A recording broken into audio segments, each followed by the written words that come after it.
Yeah, hello, and welcome to today's video on theoretical models of travel behavior.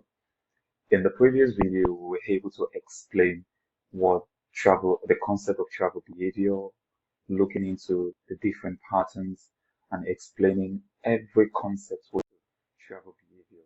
So if there's any one of you who haven't seen the video on the travel behavior, concept of travel behavior, I would advise you go back into my page and check for the video on that. But this video is going to be focusing on the theoretical models of travel behavior. And under this, we're going to be looking at the framework that explains the how and why people make travel decisions. Because the most important thing about this behavior is what is the rationale behind their decision. That is how and why they make those decisions. And in making those decisions based on their travel and making these travel decisions, we have to look into the where. That is, where are they going? We have to look at when. When is the travel going to take place? We have to look at the how, and we also have to look at with whom they will be traveling. So these are basic concepts that makes up the theoretical models of travel behavior. And when we are explaining or talking about travel behavior or the theoretical models of travel behavior, these models can be, they are all from different fields. When we're talking about different fields and explaining on, some of them are from the field of economics. We have some from the field of sociology, some from the field of psychology, and some from the field of geography, engineering.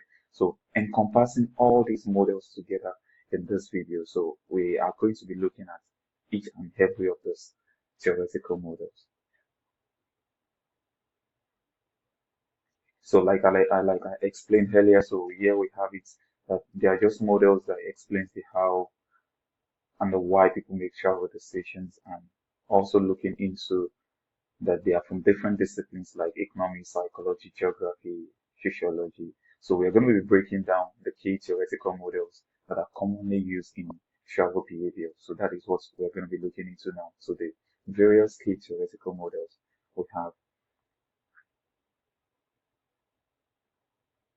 So the first one we're going to be looking into is what we call the the utility-based model. The utility-based model, which is also called the economic theory. So which this gives us a perception, or this gives us an understanding that this model is majorly used in the field or in the discipline of economics. And it explains or assumes individual assumed to make travel decisions that maximizes their utility. Utility in economics most of the time is usually said to be the satisfaction a customer derives from the use of something. And here we also have it as the benefits, which can be in form of the satisfaction while maximizing cost, time, and effort. So for the economists, they tend to pay much attention to the best possible ways to minimize cost and to be able to achieve the maximum or utmost satisfaction or utility from anything, maybe from the use of a particular goods or from any activity they can get themselves engaged in. So it is very important. So that is one thing this utility-based model is going to be looking about. And some of the key concepts we're going to be looking at here is what we call the cost-benefit analysis. The cost-benefit, you have to compare the cost and the benefits that you're going to be getting from maybe the choice you're going to be making, the travel choice. You compare the cost from the benefit. If the cost outweighs the benefit, then maybe it might be thrown out, or if the benefit outweighs the cost, we have to comparing these, and the concept of comparing the cost and the benefit is what we call the CB analysis, which is also called the cost benefit analysis. Another key concept we look into in the utility based model is the travel time and the monetary cost. We've talked about the cost benefit analysis, and the travel time is also very important because we believe that time is money. So the lesser time I could spend on the road, which can be synonymous or have a direct relationship with the monetary cost, because we believe the longer the travel time, the more monetary cost it's going to come with. So compared to when we have a lesser or a shorter travel time, then the monetary cost attached to it might be lesser, though it's not in all cases because there are few exemptions to that. But based on this, we have to, one of the key concepts we said is the travel time and the monetary cost. The third key concept here is the mode choice. So which choice are we making use of, or is an individual going to be deciding on whether it's going to be the car, this will be a bus, a bike, the train, whichever mode choice. These also falls under the key concepts of the rational choice theory, or what we call the utility-based model, the economic theory. And the fourth one key concept is the trade purpose, the purpose of the trade. Is it for work? Is it for leisure? Is it for recreational activities? Is it for ceremony? Whatever it is, we have different purpose of a trade. So these are also important. This is another important key concept under this theory. So example of under this is what we call we have the DCM, that is the discrete choice model, and we have what we call the ABM. ABM is what we call the activities-based model. So these two model choices falls under the rational choice theory or the utility-based theory. And for the discrete choice model, this we know it focuses on individual choice decisions. That is an individual choice decisions between alternatives. As simple as that, we can easily say maybe between maybe modes of transportation. Okay, should I decide to go with the use of should my mode of transport be the car, or should it be the train, or should it be um, bicycle or ride sharing platforms, or whichever way it is. So it all depends on other key concepts where we explained earlier. It all boils down to some of these key concepts like the cost benefit analysis, the travel time, monetary cost, the more choice, and the trade purpose. So the DCM, that is the discrete choice model, it only focuses on the individual choice decision between alternatives, taking into consideration every other concepts and based on utility, that is based on the satisfaction they can derive from that particular mode of transport. So that is for the discrete choice model. But when we're talking about the activity-based model, it stimulates the complete sequence of activities and associated travel patterns throughout the day. So it doesn't just focus on just one event. It looks at the thorough activities of a whole day. So that is looking and understanding the activities and the associated travel patterns throughout a day. So the difference between the discrete choice model and that of the activity-based model is that activity-based model and discrete choice model is just based on an individual choice, but the activity-based model is a full sequence of activities and travel throughout a day, and it models this particular model, this particular activity-based model. It models a person's daily routine, which includes maybe going to work, talks about shopping, leisures, travels, etc. So it has a complete stimulation of every of these various activities. So that is it under the utility-based model. We're going to be looking into the the next model where we talk about the the theory of planned behavior. In the previous video I made under this topic, the concept of travel behavior, I already explained the concept of travel and the concept of behavior. But this time around, we are only looking at it based on the theory as a theory. It says it's a psychological model explaining the behavior as a result of intentions which can be influenced. We said that most of our behaviors are influenced either based on internal factors or external factors, in which I explained in the previous video. But based on this, we're looking at the psychological model explaining that behavior based on the attitude, which can be a personal view about travel mode, the subjective norms, that is the social pressure, and the perceived behavioral control, maybe how easy or difficult travel seems. Based on these factors or these influences, when we look at the attitude, a personal view about travel mode. Personally, as a person, I prefer taking a share ride vehicle or ride sharing platforms or anything. I prefer using Didi, or prefer using Bolt, or prefer using um, InDrive, any of these share ride services than maybe using like a personal car or using my own personal car. it's just a personal view. It's just a personal choice when it comes to travel mode, because it gives me an ample time within that time of the travel to be able to engage in other activities rather than taking my personal car where I have to focus on driving through that period. Maybe it's the travel time, maybe about an hour or 30 minutes or 2 hours. It's just a personal view regarding that. So this explains the psychological model of my behavior of choosing uh, to use maybe Bolt or Uber or Didi for my means of transport as a mode of transport rather than maybe a private car or any other means because of other my attitude towards it and how I feel is a personal view for me. So that explains the attitude on that, which is psychological. It has a side as a result of intention. Like there's an intention behind it for what we can see and for what I've explained to explain. The intention of me making that decision is to be able to use that period or use that time for other activities. And this has become a bigger part of me over last couple of months or years. And the second point we have here is the subjective norm, talking about the social pressure. There are some choices based on or behavior, travel behaviors that are as a result of social pressure in some countries, like we explained in the case studies in the previous video when we talked about the Amsterdam Netherlands case study, that is the use of cycling. You can see it's now a bigger norm in the country or in the state or in the city where people tend to make use of bicycles more often.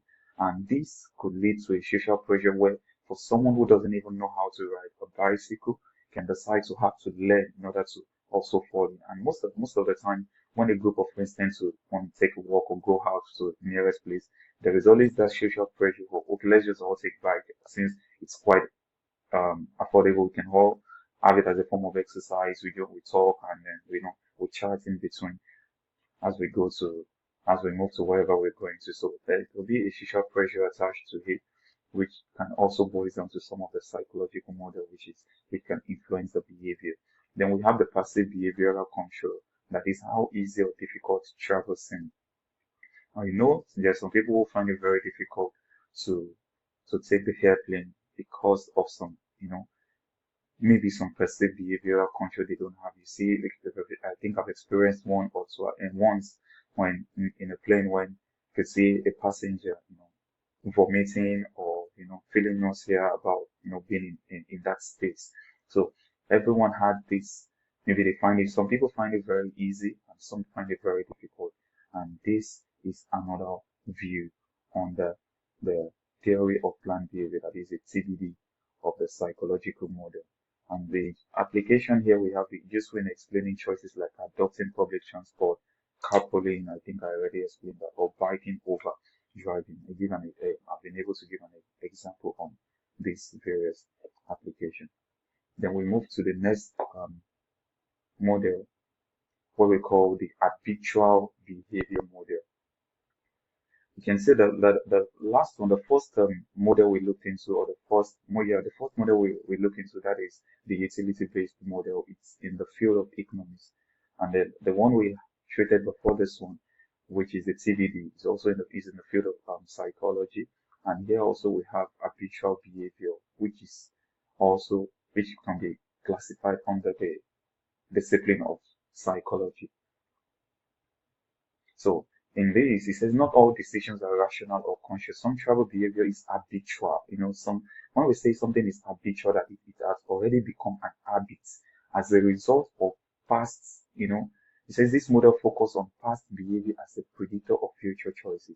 When you understand that a person is much more, for someone, like the example I gave about myself, using Didi or using the services of the Uber or Bolt for travel, it can be seen that for future decision makings, you can know that for a person like me, there is high tendency that I might want to have a personal driver for some of my travels due to this habit of mine. So, it's kind of like it helps to have a future predictor, because I believe in using that time for other things rather than spending it on the wheel. So this is just a point on that.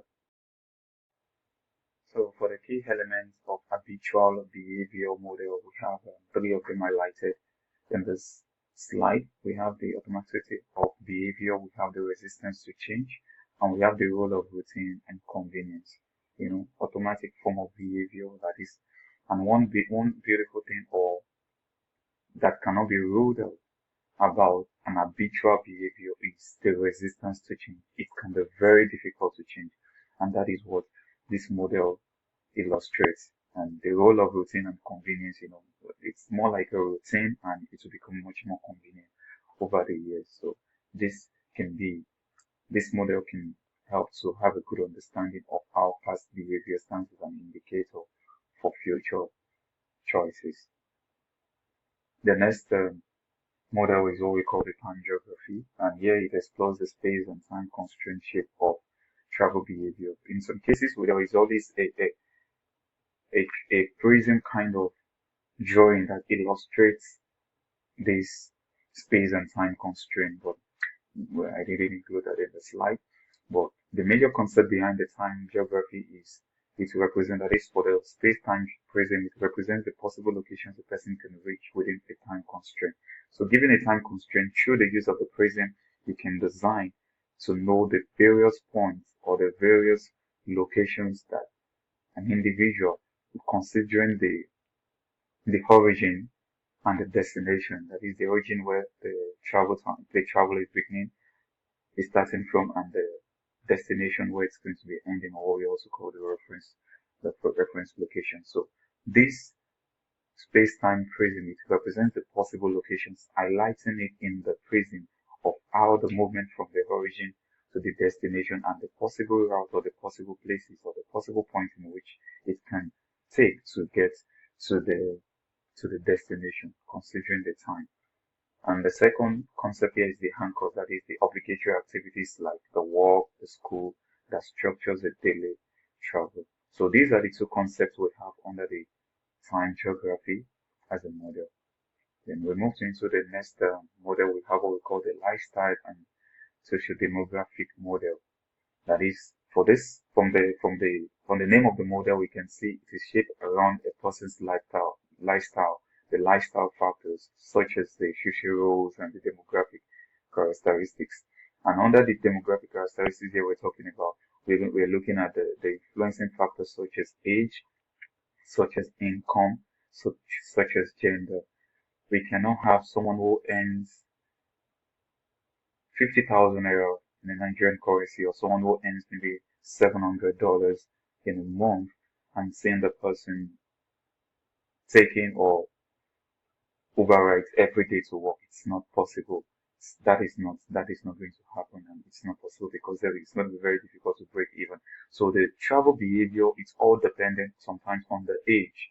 There is a certain exhibition of behavior of people within maybe their 20s and their early 30s, which cannot be compared to the same behavior with people in their late 60s or 70s.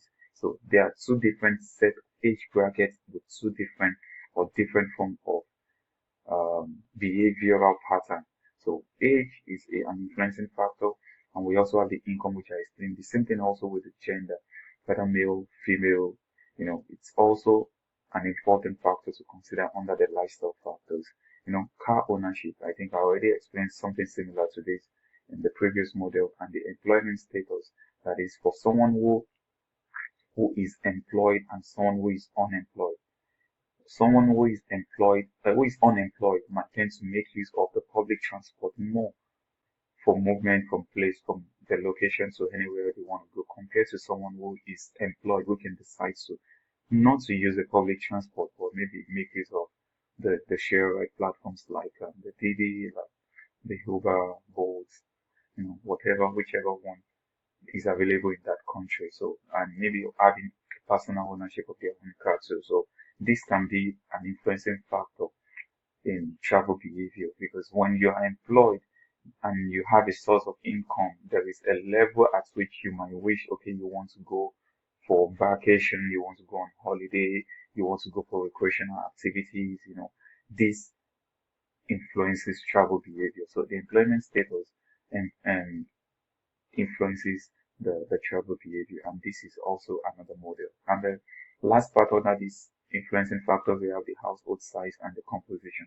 I think I also explained something similar to this when we were looking into the concept of travel behavior in the previous video and talking about the family size. The family size is a very important part or a very important influencing factor in travel behavior. A family of three cannot be compared to a family of six, and a family of six cannot be compared to a family of 10. Some of you will be amazed at how will someone have a family of 10? It might not be something common in some of the developed countries, but it's quite common in some countries in Africa where we can have a man who is married, who has about 3 or 4 wives and having 10, 15 children. Yes, it's quite common, but doesn't mean that it is a predominant um, norm in Africa. But all I'm saying is, so a family of three can decide to use one car for their travels, just have a car for their travels. If anyone is going to work, dropping the kids in school, can decide to have just one car. But a family of 7 or a family of 10 might find it very difficult to have just one car because of the number of children, the different wives, and the demand, So it can be very difficult, and this also influences their travel behavior. So it has an effect on their travel behavior, and that is what we said. This is also an influencing factor under the lifestyle and the socio-demographic model. So moving to the next one, we have the innovation diffusion model. So this model explains the adoption of new travel behavior or technologies such as the electric vehicles or ride sharing. Before, I think, well, 5, 7, 10 years ago, we do not have, it's not as rampant as the way it is now, the use of electric vehicles, just which is quite common in China.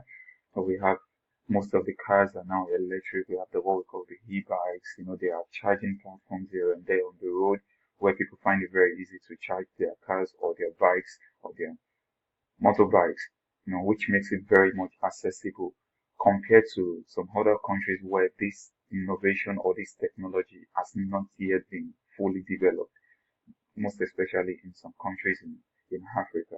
So the innovation diffusion model, the ability to adopt these new technologies has a role it plays in the travel behavior.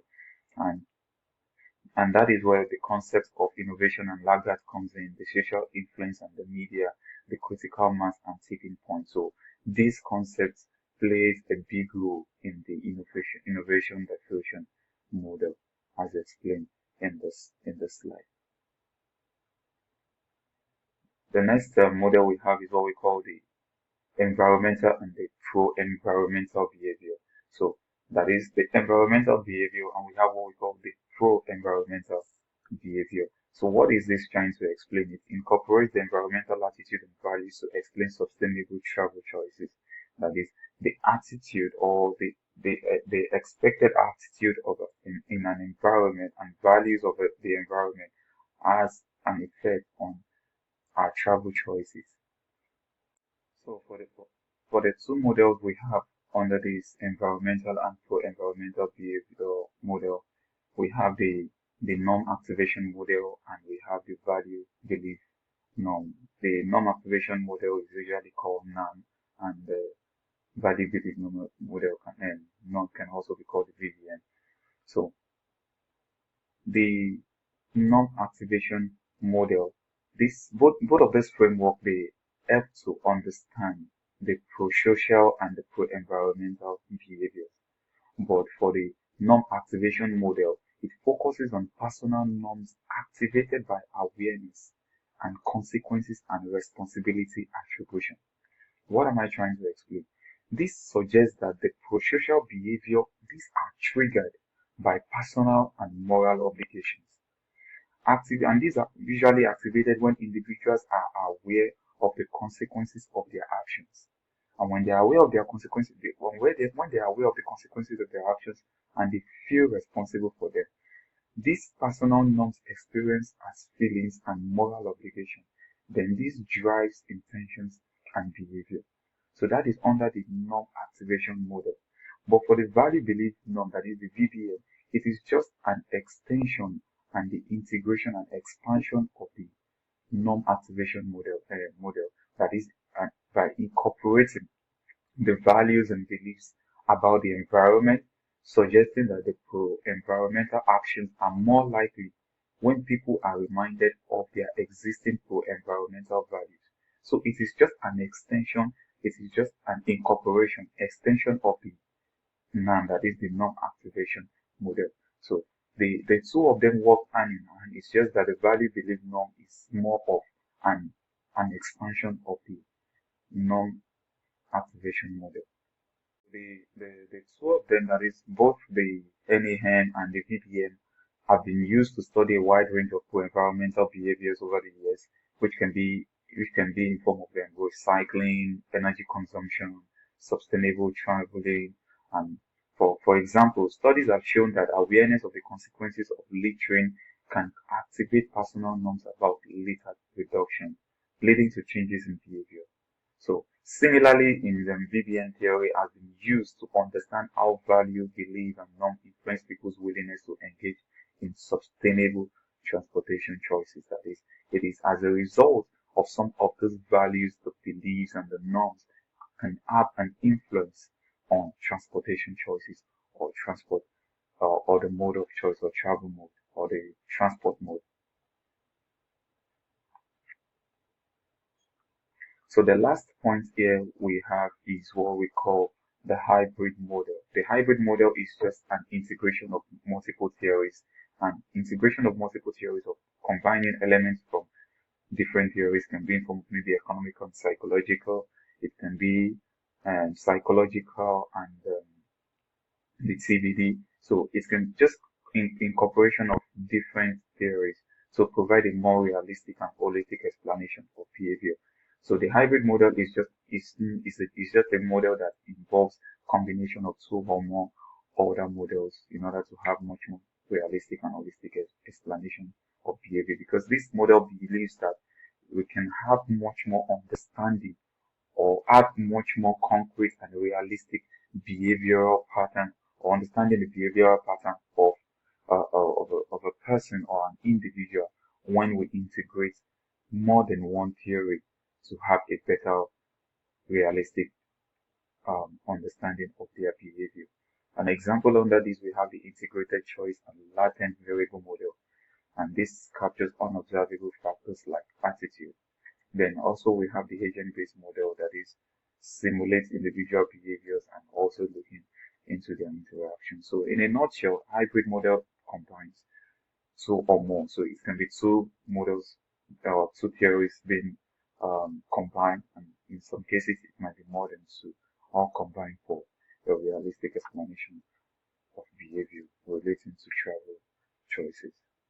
So that brings us to the end of the models in travel behavior. I'll see you all in the next video.